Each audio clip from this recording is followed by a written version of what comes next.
I would much rather be making other videos, but this is something that we really have to cover.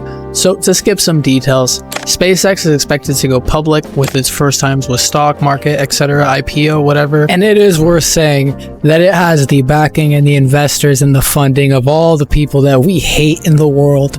And these assholes prepared me quite the birthday gift.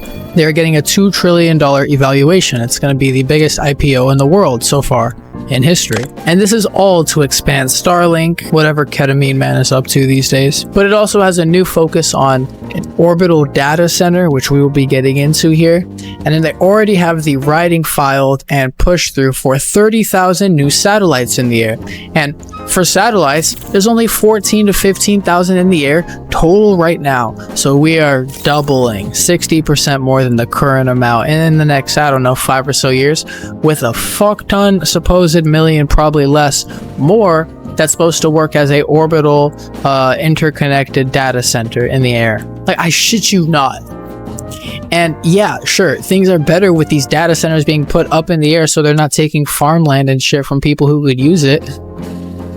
But we can't touch them. We can't do anything about it vandalism wise. We can never rebel against it if it's in space.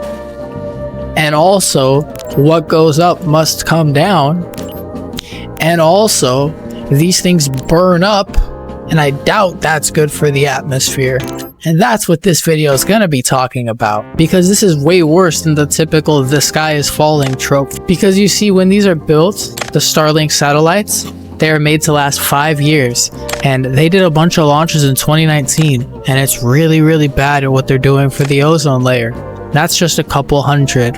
And well, if what I'm looking at here is gonna happen in the next year, then they're gonna really start implementing something that's a gamble and a really big risk. Because when these aluminum satellites are burning up on re-entry after their life cycle ends and they're on their way back, it ends up dropping aluminum oxide into the air in the sense of the chemical reaction of it all.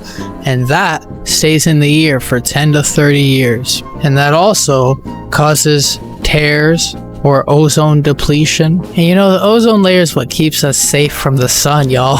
Like, we gotta understand the Hail Mary type of stupid risk they're taking here. 1 in 5 of every satellite system that Starlink has already put up is burning out now, or has in the last couple years. And even if it wasn't data centers that they're putting up and it's just satellites, we might lose the ability to sustain life here within the next century. And we already have studies from 2023 that show that all sulfuric acid particles in the atmosphere contain metal from these spacecrafts. And if what numbnuts is trying to do ends up getting done, then what we're really worried about is aluminum oxide in the ozone layer, in the upper atmosphere, or I guess you should say lower atmosphere because it's closer to us, be a cause for ozone depletion. And when these things are re-entering and they're burning up and they stay in the air as this compounding elements, it's basically tiny metallic particles and aerosol vapor that just stays in the air for 10 to 20 years. I don't have much more to say beyond to just warn you and tell you that this is something you should look up, but this is their way of trying to expand the data centers in a pretty unbeatable way. Can't really touch them if they end up doing it. And you know this is going to have investors behind it, not to mention it has the richest man behind it, at least here in America that we know of. Really, it's just scary. It's just scary. It's just, they're really doing a lot of gambles in 2025, 2026. They're really doing a lot of gambles to start the year off, that's for sure. Now, this wasn't a video I'm going to spend a lot of time on. Just wanted to enlighten a little bit. Gonna focus on other videos I find more important. Peace, y'all.